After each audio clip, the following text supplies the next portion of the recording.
Hello, everyone. It's Read an eBook Week, so it's only appropriate that we have an author as our guest for today's edition of Green Builder Media's Impact Series, Game Changers in Sustainability.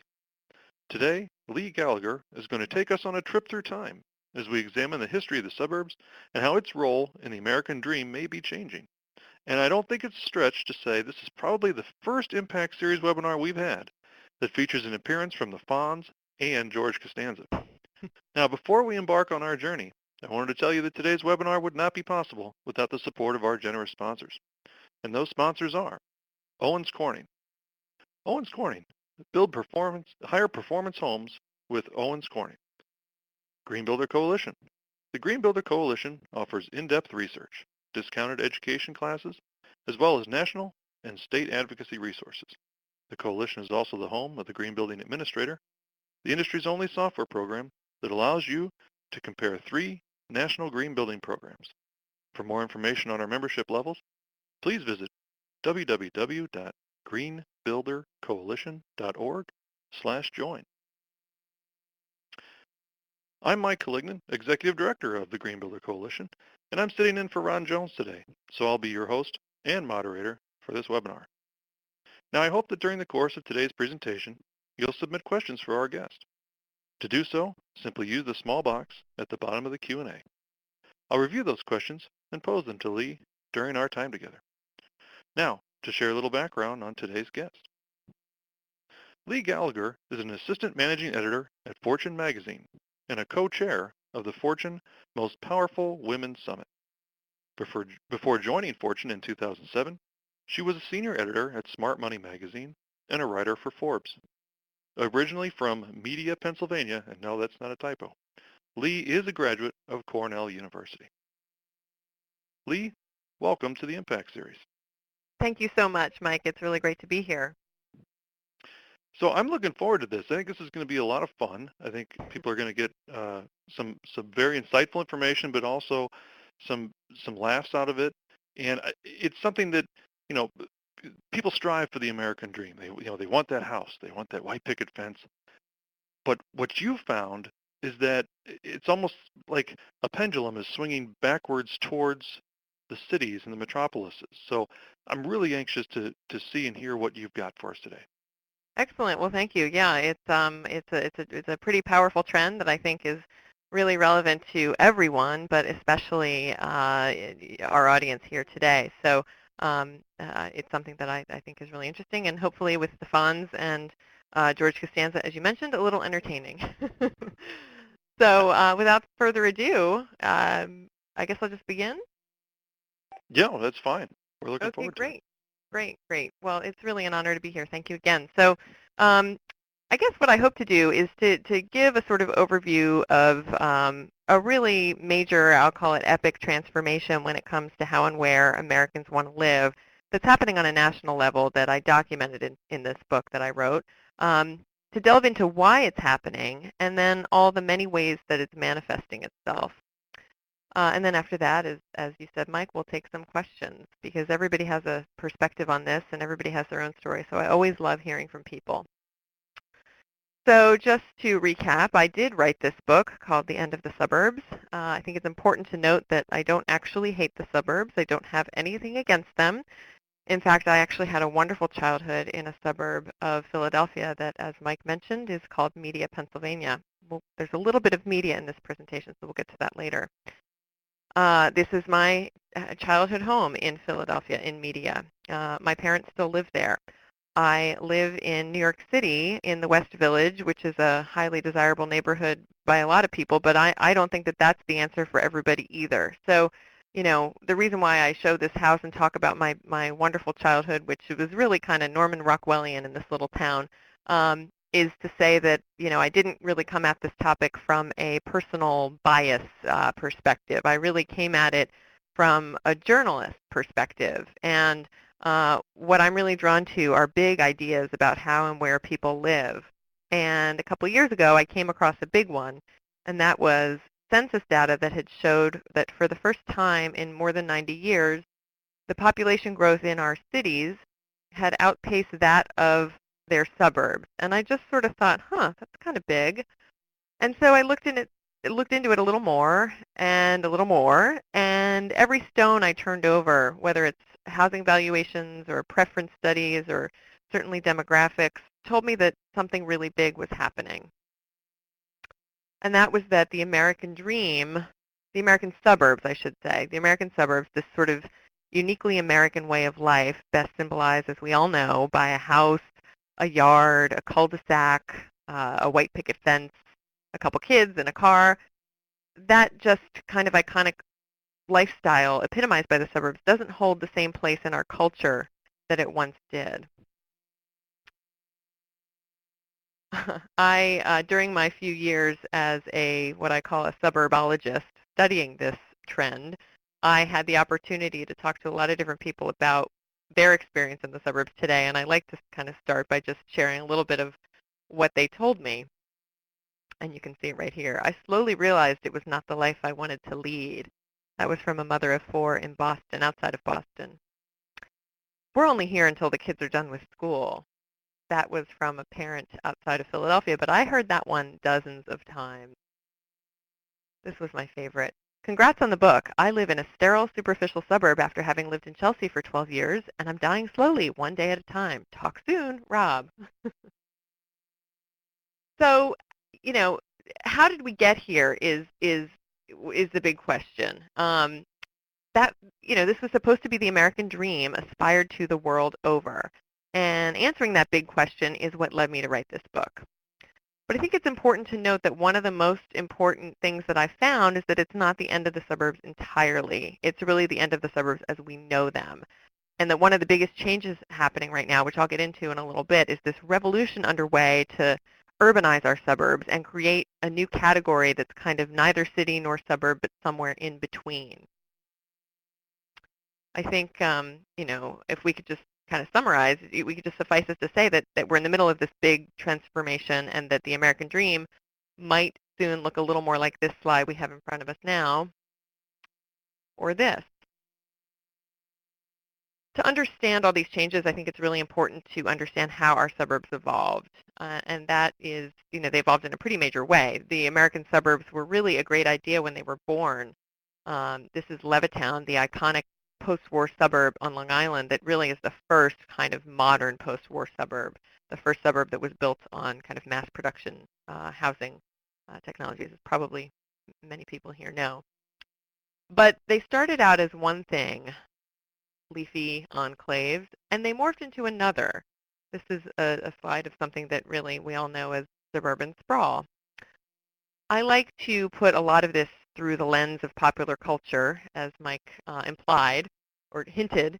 And if you think about it in that way, the suburbs kind of started out as the ones that we know from the television show The Wonder Years, if people remember that. Those kind of sepia tone memories, kids running around outside, everybody knew each other, the whole deal.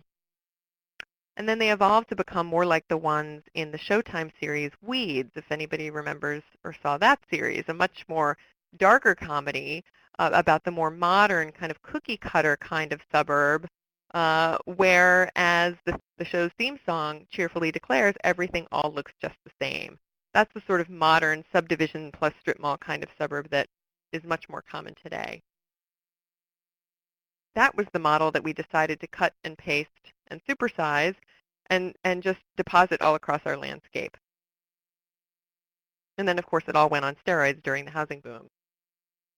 Here comes the Fonz. To put it another way, using a popular culture reference, the American suburbs basically jumped the shark. This pattern of arrangement has led to a number of unintended negative consequences.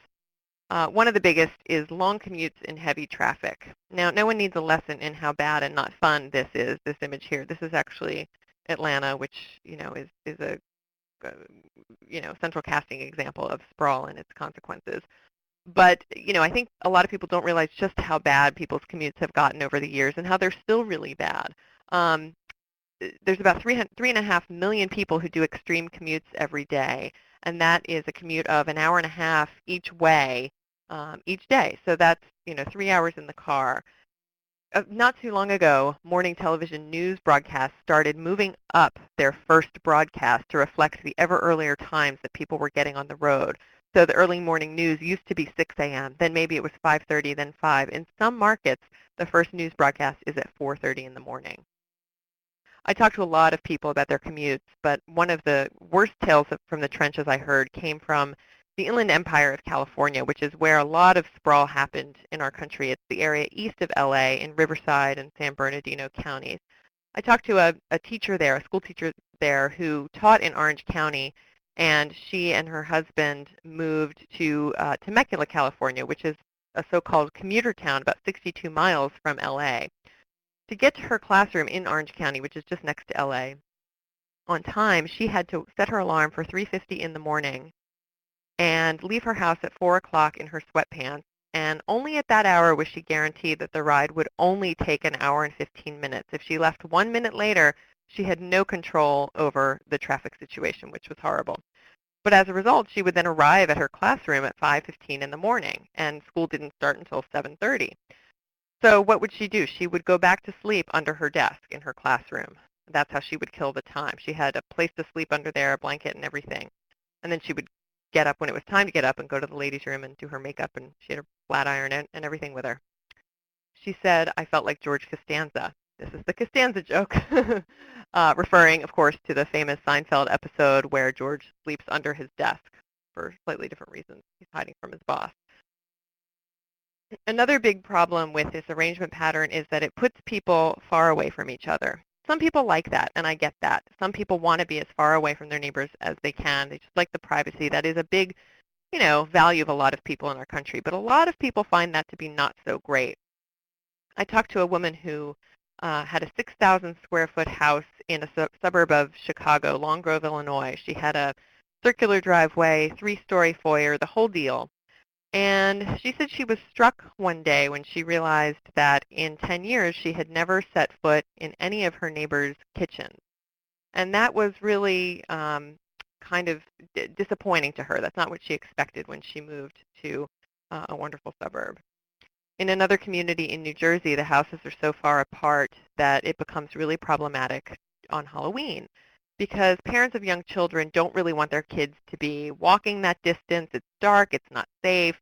From a kid's perspective, there's no way you would collect enough loot at those density levels. There's just no way. So the parents in this community got together and they decided to create a solution, which was they decided that everyone would drive to the local K-8 school, park their cars in tailgate formation, and the kids would trick-or-treat from car to car. Now, the parents loved it. They thought it was social. They got to see each other. They decorated their cars. The kids loved it, too, because it was really fun, and they, got a lot more candy. But I think it says a lot about how far we've come from natural, organic communities to the point where we're literally creating faux communities out of cars. You can see a lot of this dissatisfaction on Twitter, as you can with most things these days. And when I was writing this book, I did a lot of procrastination. And one thing I would do is I would go onto Twitter and just tweet, I love the suburbs. And I got nothing. I did this several times over the course of my research, and I never got anything. But when you tweet, I hate the suburbs, you get a mountain of colorful information. And this might just reflect Twitter. Twitter attracts the opinion, the strongly opinionated one way or the other. But you just get a lot of stuff, including this Twitter feed from a woman outside of Charlotte who tweets under the name Cul-de-sac. And her Twitter handle says, I live in the suburbs. All my friends are stay-at-home moms who read People and watch Oprah. I tweet to keep from going insane. That's, she's snarky and funny. And I have to say, People magazine is a sister publication of Fortune, and it's a wonderful magazine. But, it's just kind of funny. I encourage you all to go play around on Twitter. It's interesting what you find. Here's some more homework as well. When you Google the words suburbia is, what comes up is kind of interesting. Suburbia is hell. Suburbia is dead. Suburbia is boring. Suburbia is where the developer bulldozes. I think it's important to remember that this is not me saying these things. This is Google's auto robots that are only trying to helpfully suggest what you might be looking for based on what millions of other people have already said. So I think that's telling. The good news here, and enough with the bad, the good news is that, as I mentioned before, there is this revolution underway to really make our suburbs into places that are more satisfying to live and to kind of fill some of these holes and fix some of the issues that people have with living in them. This is a community called Kentlands, which is a suburb of Washington, D.C. It's actually 30 miles from Washington in Gaithersburg, Maryland. And it's a new urbanism suburb. It's one of the first new urbanist suburbs. And it was very carefully designed, as most new urbanism towns are, to feel more urban, even in the suburbs. So it has a mixture of townhouses and regular houses. It has a downtown and lots of places to gather. Someone described it as if Georgetown in D.C. were cut and pasted and dropped into the middle of suburbia, and it kind of feels that way. And the interesting thing about Kentlands is that it's been a financial success ever since it opened in 1993. But for a really long time, there weren't that many of these communities. And I think this is a really important point. It's not overstating things to say that in this country, when it comes to where you want to live, you kind of have two big bucket options. You can live in a big urban city, or you can live in a cul-de-sac. And there's just very little in between, and that's what's starting to change. This is a really interesting community in Libertyville, Illinois. Interestingly, the woman with the 6,000 square foot house that I talked about earlier now lives in this community, which was developed by a developer named John McClendon. And a couple of years ago, he built conventional sprawl for many years, but he decided a few years ago that people might want something different. And so he developed this community of what is essentially 26 single-family homes. They're wedged right next to each other, you can see. And what you can't see in this image is that all of these homes, this road is basically hanging off of a very old school, authentic Main Street. Main Street in Libertyville, it's called Milwaukee Avenue, and it has just dozens and dozens of establishments. John McClendon likes to brag that there are bars that are open until 2 a.m. there. So it's a really thriving, action-packed Main Street, and these people here can walk to town, obviously. They're 100 yards from it. This community was developed and built in the middle of the housing crisis, and it sold out within 18 months. This was in, I believe, 2009. The local press called it an aberration. And John McClendon is now replicating these concepts in Skokie, Illinois, in Steamboat, Colorado, and he's building a massive, I think, 800-home community for the Mormon Church in Utah based on these principles. This is a community outside of Philadelphia developed by a company called Arcadia Land. And what I think is interesting about Arcadia is that one of the founder is a guy named Joe Duckworth, who used to work for many years, was a Toll Brothers executive, and then for a competitor of Toll, and now he's doing this, not because he believes as an activist that this is sort of better for society, but because he sees this as a business model. And it's run by his son Jason, and also involved with some other founders of the New Urbanism movement. But Joe Duckworth is someone who comes from the classic conventional builder side of things, which I think is very interesting and is the sort of next step in all of this. And in fact, this slide here is a Toll Brothers community also outside of Philadelphia. So Toll Brothers is getting in on this sort of urban burb action, as a lot of other builders are as well. This is really interesting. This is a new development in Dublin, Ohio, called Bridge Park, and this is a really interesting look at where the suburbs can be headed when they're urbanized. The developer here is just going gangbusters and trying to build this pretty sizable, pretty impressive development. And that bridge there is actually a $17 million pedestrian bridge. So money is being invested in building this kind of experience for people who want to live in a suburb that offers a little bit more of an urban lifestyle. This is also in Ohio. My book tour took me a lot to Ohio, so I studied Ohio a lot in the past couple months.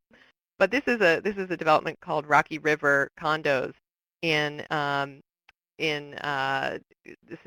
Rocky River, which is just outside of Cleveland. And this community sold out. And what I think is interesting about this one is just how very urban it looks. I mean, this could be Hoboken, New Jersey, or Brooklyn. It's very urban, right in the middle of Cleveland, the Cleveland suburbs. Many of these communities are sprouting up on the ashes of dead or dying shopping malls.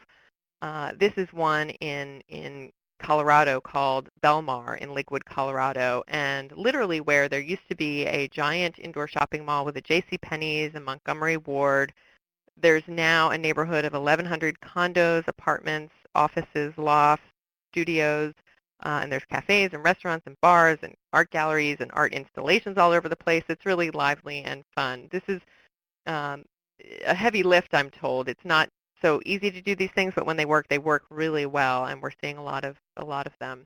There's a lot of activity around this.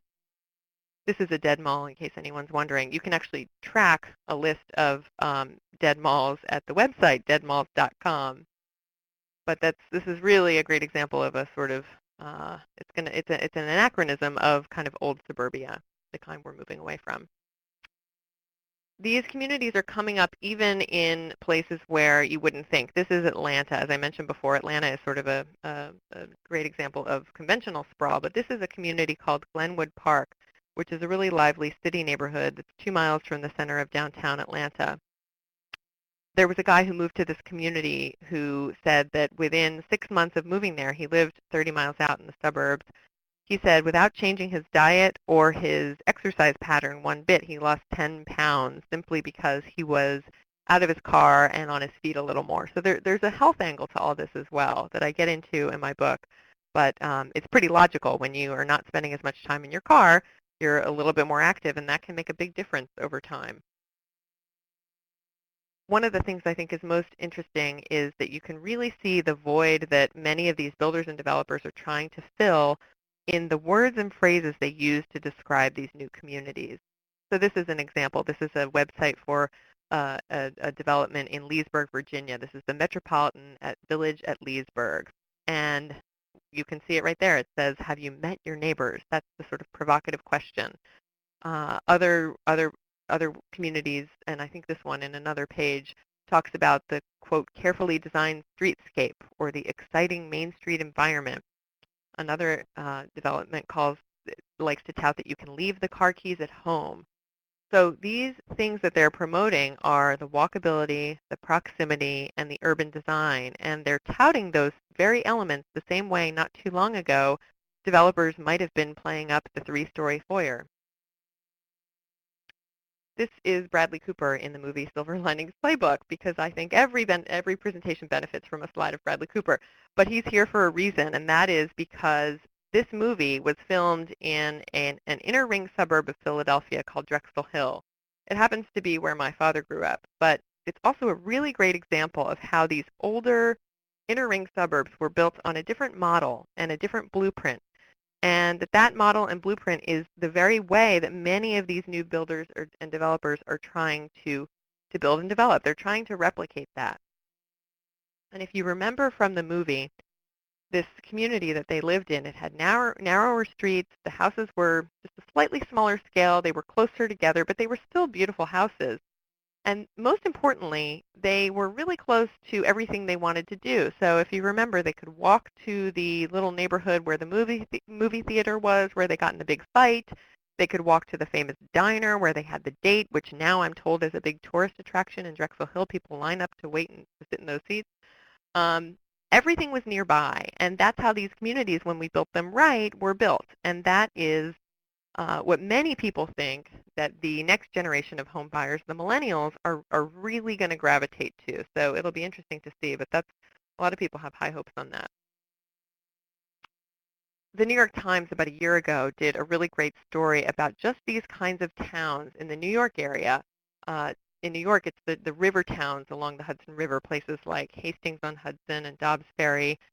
And the article said that these towns have just what the young people are looking for. And in fact, a lot of people were leaving Brooklyn because they had been priced out, because Brooklyn in New York City is where all of the hip people want to live, but it's become so popular that it's just become unaffordable for most people. So this article was saying that this is where those Brooklyn young people were gonna move next, and it coined a great term for these kinds of towns, these old school suburbs that have the walkable environment.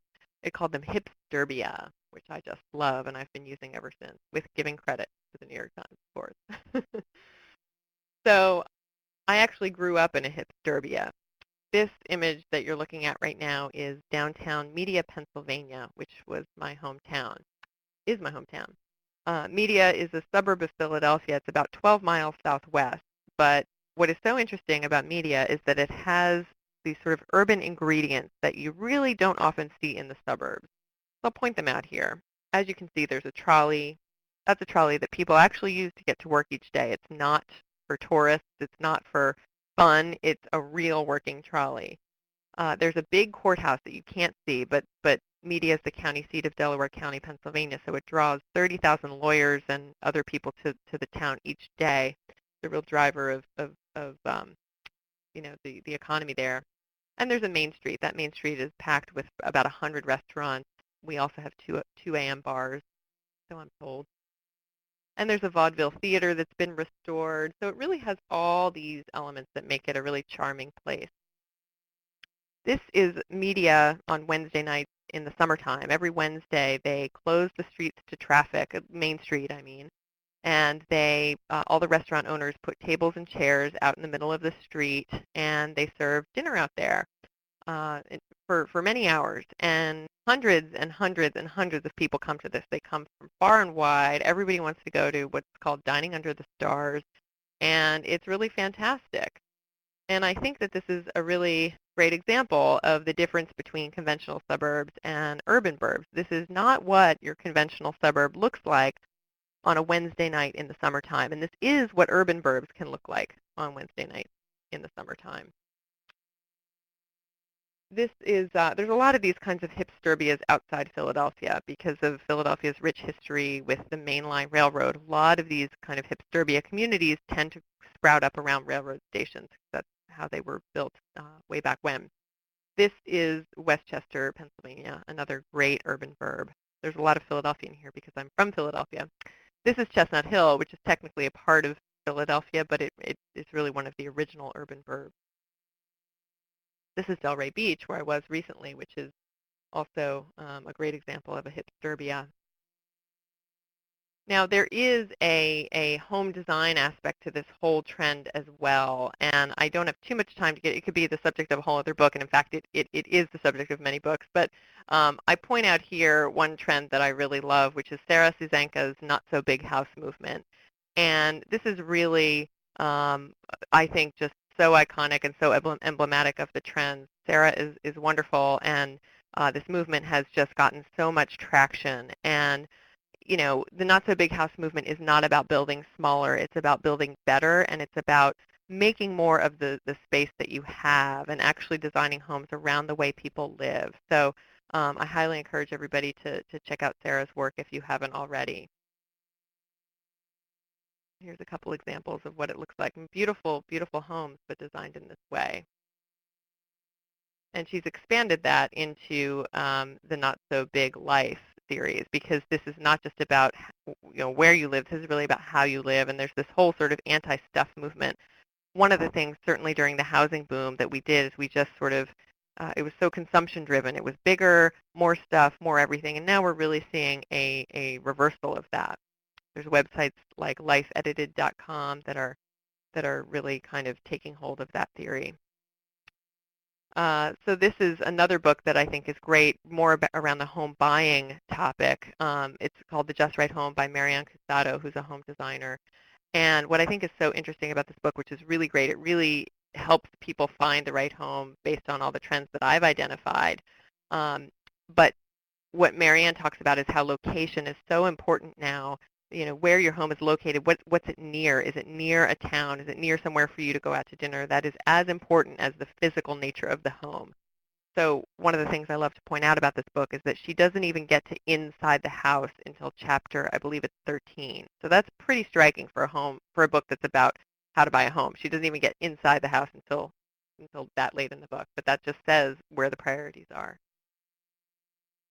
So the other side of this whole trend is, of course, about cities. And my book is not just about cities. It's really about what's happening in the suburbs. But you cannot deny that there is this humongous movement of urbanization that's happening in our cities. And that is that across this country, our cities are undergoing a renaissance, really the likes of which are only seen once a century. This is New York City, which is wildly resurgent. If you told anybody in the 1970s what New York would look like right now, they would think you're crazy because it was such a night and day story. Real estate valuations have gone through the roof. I like to say that 100 million is the new 10 million when it comes to a headline-making trophy apartment sale. There's a neighborhood in New York called Tribeca that is kind of edgy. It used to be edgy and sort of industrial chic, and now it has so many strollers and families living there. It's called Triburbia. Private schools are bursting at the seams. Public schools are as well. So we're really seeing a lot here in New York, where I am. Crime is reaching perplexing lows. No one can understand why the crime rate is so low. A recent article in the New York Post led with the phrase, "Welcome to Mayberry, NYC." That's just New York. This is Philadelphia, which is also seeing a increase in population, especially among families and young children. This is Atlanta. Atlanta, even though Atlanta is sort of the poster child of sprawl, it is seeing an incredible downtown revitalization story. It goes on and on and on. This is Cleveland. Here at Fortune, we named Cleveland one of the next Brooklyns in terms of, we did a little list of the cities that were going to be the next Brooklyns, kind of hip, hot places. And Cleveland now has 3 different neighborhoods that you could argue are kind of like the Brooklyn of Cleveland. So that's a lot for a small city. This is, again, Ohio. This is the Short North neighborhood of Columbus, Ohio, which is seeing an incredible resurgence story. This is Louisville, Kentucky, which we also named as one of the next Brooklyn. And what I think is interesting about the urbanization and the city revitalization story that's happening across America is that it's not just the cities you know so well. This is Providence, Rhode Island, also just having this beautiful waterfront now. This is one of my favorite examples. This is Allentown, Pennsylvania. Allentown, is a great example of a steel town that really went through some troubles when the steel industry crumbled and kind of vacated. But now there's a developer in Allentown, J.B. Riley, who is majorly investing in rebuilding downtown Allentown to an incredible degree. This is called City Center, Lehigh Valley. This is his project. And it's really quite something. There's a hockey arena, and the Fortune 500 companies are moving here. It's really incredible. This is City Center in Washington, D.C. I like to say that I think City Center is going to be the new phrase that cities adapt the same way during the suburban boom. Subdivisions started to have the same name. So I like to say that City Center is the new Rio Vista. When I was doing my book research, I just came across so many Rio Vistas. I started keeping a list, and then I had to stop. Rio Vista is like the Jennifer of subdivisions. So I think City Center is the new phrase.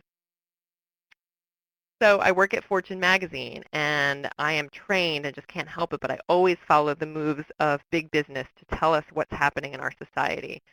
And sure enough, big suburban iconic chains, retailers like Walmart and Target and Walgreens are all opening city versions of themselves.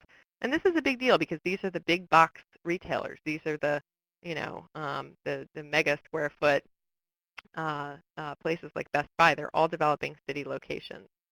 This is the Target I think this one is in Seattle, but they're all over the place.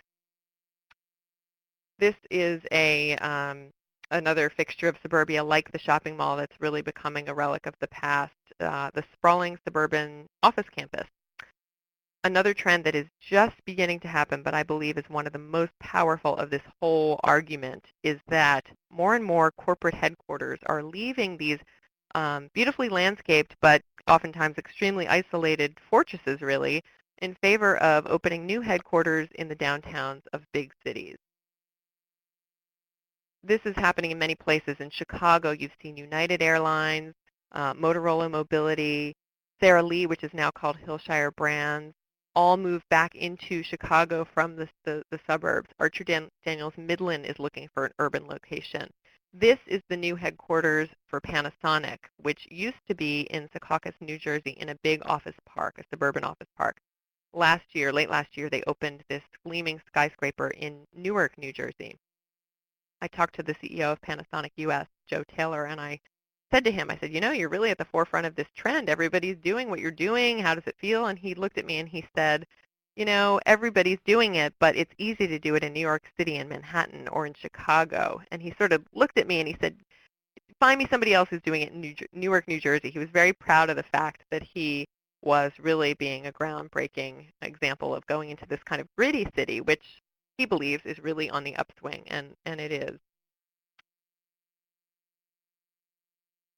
So one of all the reversals taking place between cities and suburbs, one of the most interesting of all to me is the activity of Toll Brothers.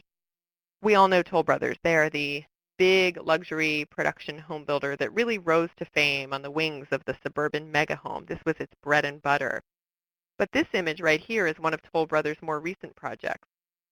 This is a building called 205 Water Street in New York City, in the industrial chic neighborhood of Brooklyn called Dumbo. And this building is very edgy and very hip. It's cool. The wood in the lobby is reclaimed from the Coney Island boardwalk. There is a roof garden on the roof and all sorts of touches like that. And it's completely sold out at prices of $800,000 to $2 million. These are all lofts. This is another Toll Brothers building. This one is called Sky Couture, and it's on Lower Park Avenue and 28th Street. And it's being built in partnership with the developer Sam Zell. This building is going to be about 40 stories when it's done, and it's going to alter the lower Manhattan skyline. That's not even the most expensive property that Toll Brothers has on the market in New York. Right now, that would be the Terrain. This is the Terrain, which is on 65th and Lexington. And the only thing that's left for sale in this building is a penthouse unit that's currently on the market for $20 million. The McMansion meet the McCondo, is what I like to say.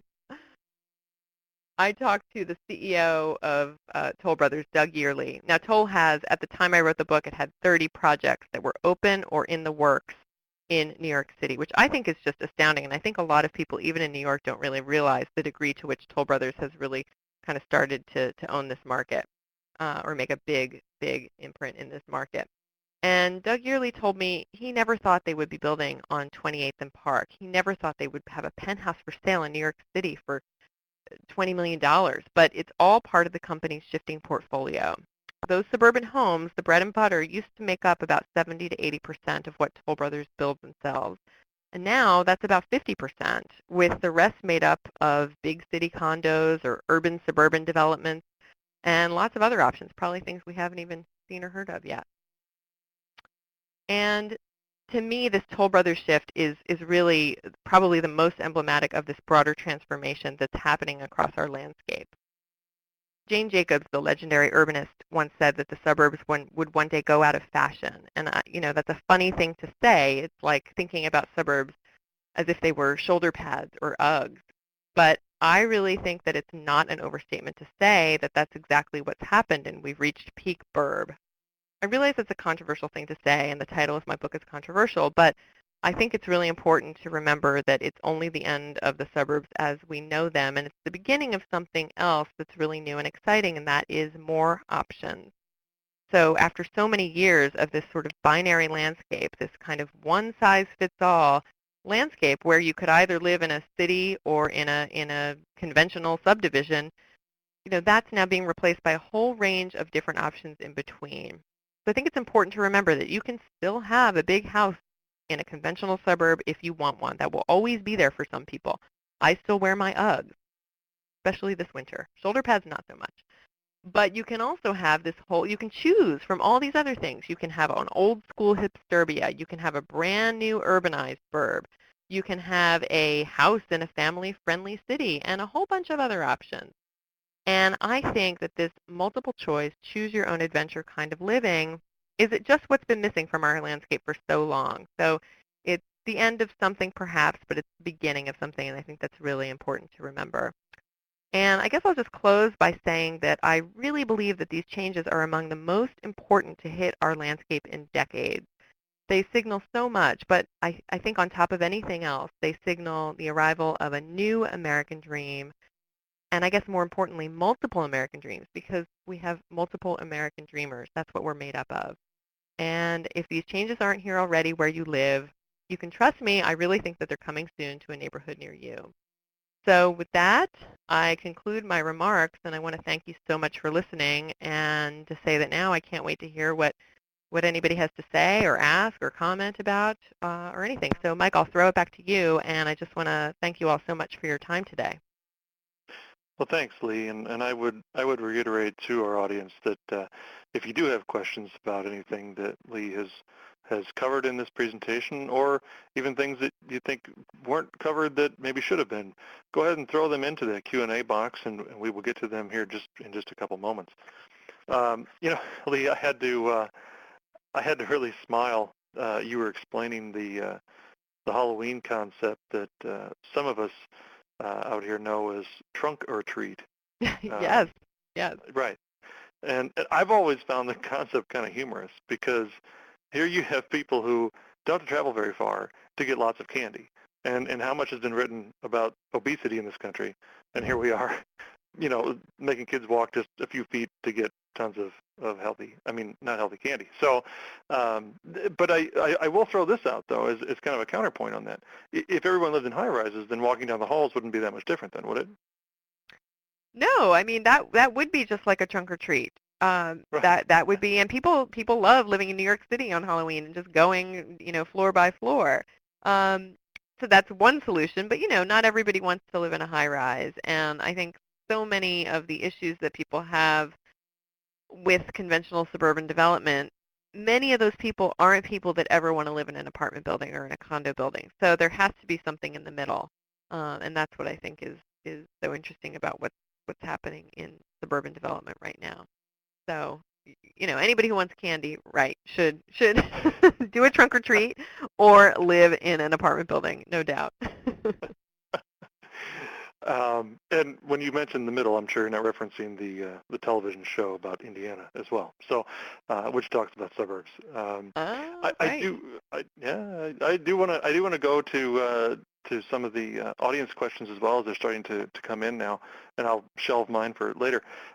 Keith, he sent in a comment that said, there's a common problem with this type of development is the front doors aren't used. Everybody pulls into their garages off the alley, assuming they commute by car, of course, and they go straight into their house, which can perpetuate even more isolation. So interesting to hear your comments, Leigh, on Keith's perspective there. Oh, absolutely. I think Keith raises a great point. That is exactly right. So it's not just the way the communities are designed; it's the way the houses are designed. And it's true. And in fact, a lot of new urbanist developments, one of the main principles and tenets of new urbanism is that the car entry and exit is in the back through alleys. And so that does a couple things. Number one, when people are leaving their house on foot, they go out the front door. It also means that when you walk down a row of houses, you're not interrupted by cars pulling in and out of the driveway. And it just means that the garage isn't so front and center, and it's not the first thing you see about a house. So that definitely does isolate people more. And another thing that happened was, everybody, once the deck was invented and, air conditioning before that, it sent people into the house to get the cool air. And then with the popularity of the deck, which became really popular in the 70s, 80s, 90s, it sent all the socialization to the back of the house. So they became, in effect, these own kind of gated communities, even the house itself. But now what I think is interesting, we're starting to see a trend of more porches, front porches. There's a huge, of course, social element to the front porch, and there's statistics on this that builders are starting to include more, the construction of front porches is going up. And so that's bringing people more to the front. So I think that's one interesting trend to keep an eye on. Oh, and Keith also wants to chime in and says he's in favor of the term urburbs, which, Exurbs. I like that. yeah, I like that. I was yeah. trying to look the whole time I was writing this book. I was like, I have to come up with a great coinage, and so I'm definitely open. I'm going to add that to my list. I like hipsterbia, but I can't take that one. I can use it, but I wanted to create one. So exurbs. I like that. And it's really close to, is it called an anagram where the Yes. word is spelled backwards the same as the first Yes. one? Almost there. So good job, Keith. Uh, Jason has a question. He wants to know, you mainly focused on builders when you were talking through your presentation, but shouldn't the trend mainly be driven by jobs? And what type of jobs are being created in big cities? That's a great question that Jason raises. I mean, I think job creation is an issue in both city and suburbs in our entire country. I think it's the one thing that we're still waiting to really turn around from the recession. But, you know, the evolution of job growth in the 70s and 80s and 90s, it was going out to the suburbs, which was big, another reason why all the development started happening out there. But now people work in so many different places that it's kind of hard to lump everything together. There's a lot of suburbs to suburb commuting, for example. Um, a lot of people do work in the city, of course, but I do think that as a lot of these headquarters move back to the city, I think more jobs will be brought to the city. You can see this happening in, I think San Francisco is a really great laboratory for this. That's where a lot of innovation's happening. So many startups, that's the epicenter of our technology culture and all the jobs and startups and growth that's created from that, which is a lot. And all of those companies now that are being started, the hottest new companies are starting in the city of San Francisco. They're not starting in Silicon Valley anymore. You certainly have the behemoths down there, the Googles, the Facebooks, the Apples, but Airbnb, Twitter, uh, Salesforce.com, Yelp, Zynga, they're all in the city proper, and I think that's an important trend to keep an eye on. Matthew had a question about, you showed a lot of places that look like old Main Street facades. He wants to know, well, doesn't nostalgia sell to some degree? I mean, is that part of what's fueling this? That's, I think it's more the demand for a walkable community that's fueling it. I think developers have fallen back on the historical facade because it feels like that's what people want, and this is the way. What the walkability is dates back to those communities that were built around that time. So that must be the look that people want. But that's not entirely true, and I think some of the most forward-looking communities are actually doing things a little bit differently. The community I mentioned in Dublin, Ohio, the developer there is Crawford Hoying, and there's actually a couple different developers there, but one of them deliberately says that we want these buildings to be products of their own time, and we don't want them to look replicated from an earlier era.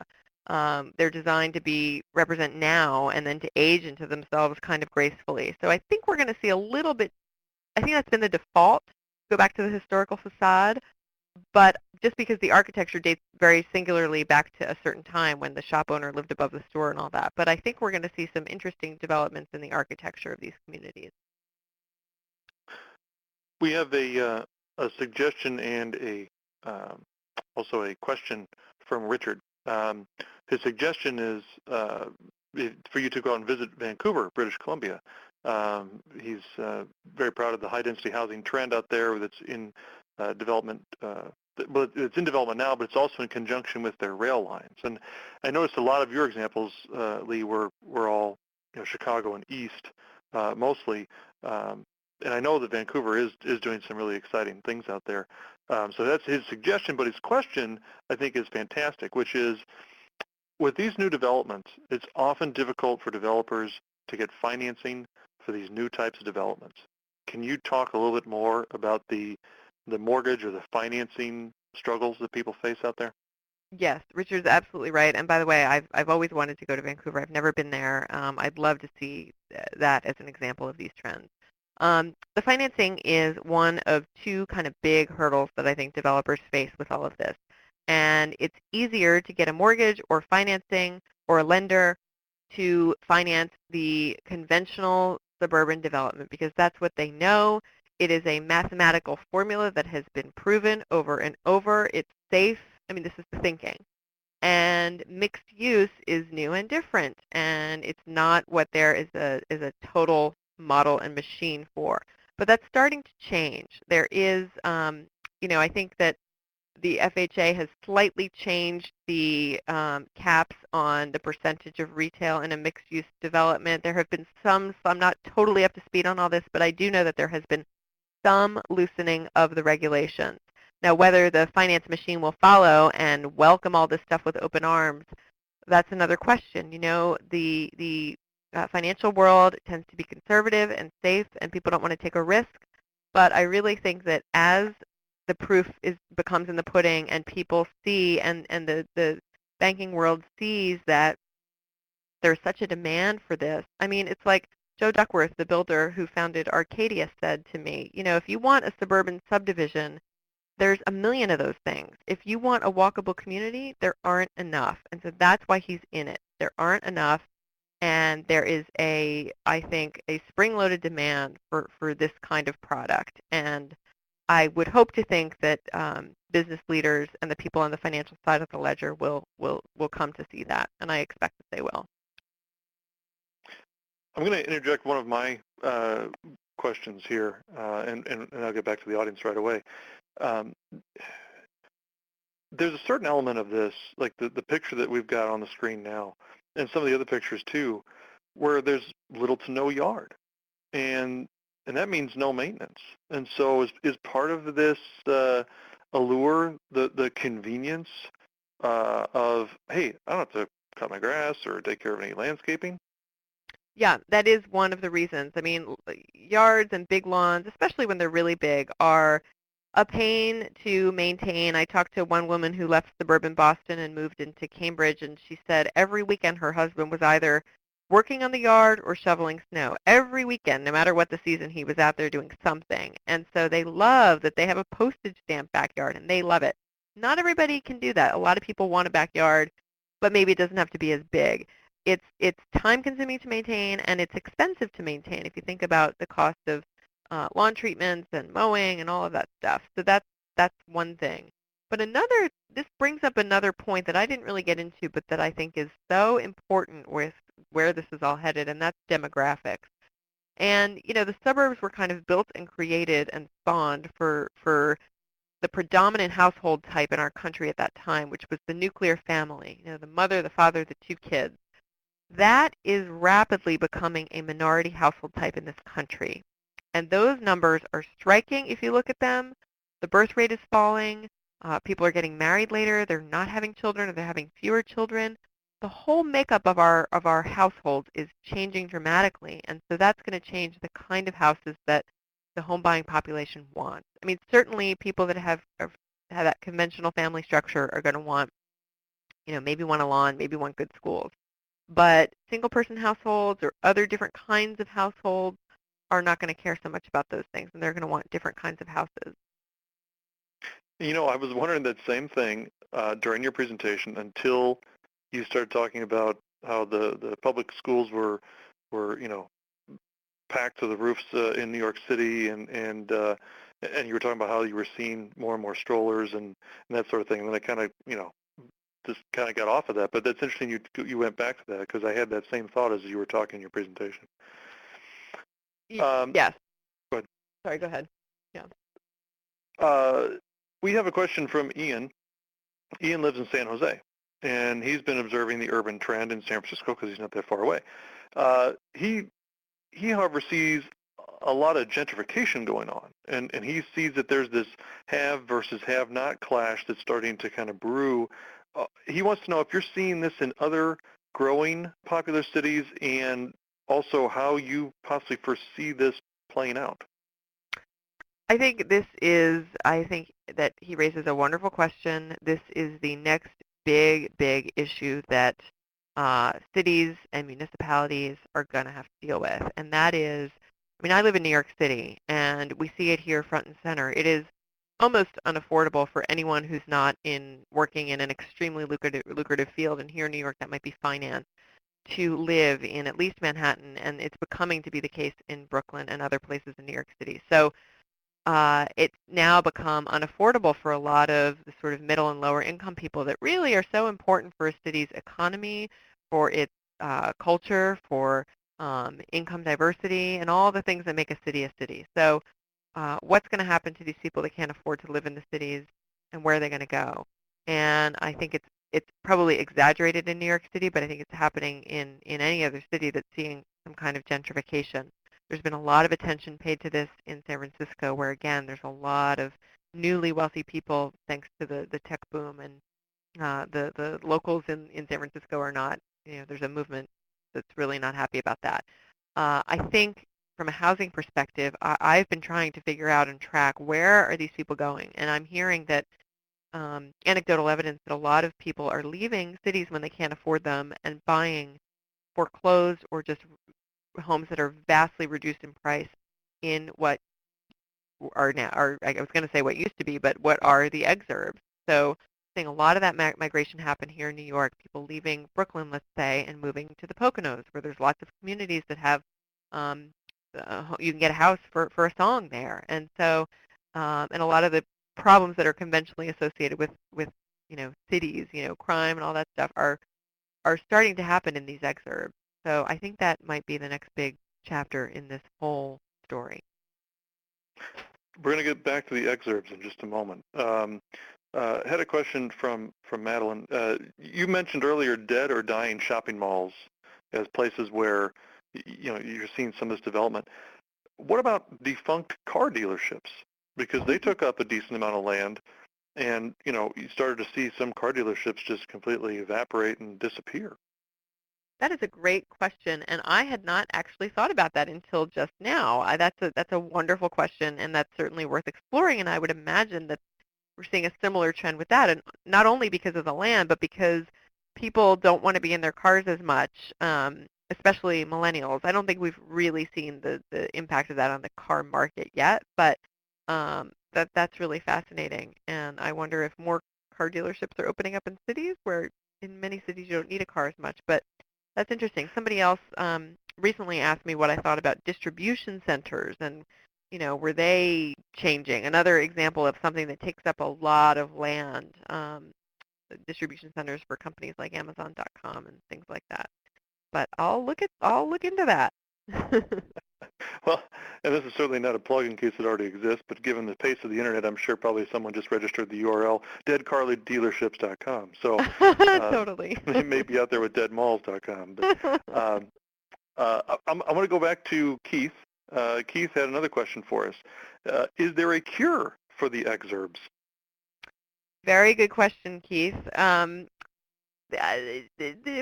consensus is a little mixed on this. Some people think that the exurbs are destined to become slums and salvage, and those houses were put up so quickly that they weren't built well and they're going to fall apart.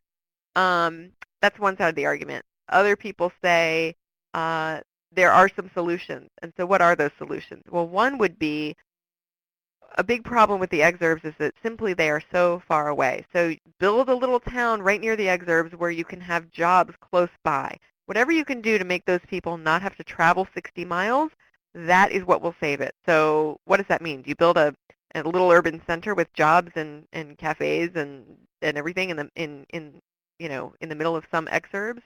I don't know about that. That you got to have the investment for that, and you've got to have the population to support it and all that stuff. Other suggestions have included turning these houses into things like artist collectives or office space or apartment buildings and rent them out to people. So there's a lot of brainstorming going on out there, but there's yet been something that's really taken off. So that's going to be something else to watch. I'm going to go ahead and put out the last call for questions from our audience as we're approaching the top of the hour. Leigh did say beforehand that she'd go a little bit after if she needed to. So last call for questions. And I have one as well, Leigh. Sure. You showed earlier the designs for a 40-story building in New York City. I don't remember the exact address. Mm-hmm. I often think of New York City as a place that's really, really built out. And so my question was going to be, what was there on that spot before? I'm not sure. That's a good question. I have to look at that. But New York City is built out. It's one reason why prices go up so much here because there's such a finite amount of property and land and places to go. But, we're also seeing a ton of building. There's new condo buildings going up here, what seems like literally every day. And oftentimes what happens is that they just buy out the old tenant or owner. If it's an older building, they just, money talks, and they can get rights to that land and then build away. So there is a lot of action happening here, even though it is probably the most built-out place on the planet. Okay, George comes in with a question. And I can probably address this a little bit if you can't, Leigh, but he mentions that the Ohio Senate, you spent a lot of time in Ohio, Leigh, has passed what he's coining as anti-lead legislation, and now it's going to the House. And he wants to know why is this? I do not know about that legislation. Interesting. Lead is sort of its own separate topic, can of worms, whatever you want to call it. But um, I think that there's environmental solutions popping up all over the place. I mean, just simply the size of the house and the scale at which people want to live is changing in a way that's going to be better for the environment. As for building and building technologies, Mike, I would love to hear your thoughts on this, but I didn't know about that. But I'm gonna look into that because that's interesting. I'll try and address it very briefly. George, well, and this is going to seem like a little bit of a plug, but it's not intended to be this way. Uh, we write a section in the Green Builder magazine each month called Code Watch, and I think it was October of 2013. Don't quote me exactly, but I think it's that month's issue. Uh, we wrote a piece talking about this anti-lead legislation movement on a state level, and really what this is centered around is the lumber industry. And the lead program allows a certain lumber designation and does not allow a different one. And so those who are aligned with the one that's not blessed by lead get all bent out of shape, because basically what this boils down to is market opportunity and money. So that's really where, it's not just Ohio, by the way. I think there's 8 or 9 other states that have either introduced and or passed this same type of legislation. It's almost identical in every state, and it just has it's all around the lumber part of it. So that's where that's coming from, George, and I encourage you to look it up. Like I said, we did write an article on it back, I think it was October 2013. It's in the Code Watch section. If it's not October, it's one of those months in there. And you can read a nice 2-page article about it. So I don't see any other questions from the audience. So I'm going to kind of at this time say, Leigh, thank you so much for a wonderful presentation filled with great insight and humor, and some very good historical references. It was a pleasure hanging out with you today. Oh, thanks so much, Mike. It was really a pleasure to chat with you and to be here. So thanks for having me. Now, I also wanted to take one more opportunity to thank our sponsors, which was Owens Corning and the Green Builder Coalition, and the audience. Thank you so much for all the wonderful questions you sent in today, and for always being here for us. We really appreciate it. We hope you'll join us next time for another edition of the Impact Series, Game Changers in Sustainability. Until then, take care.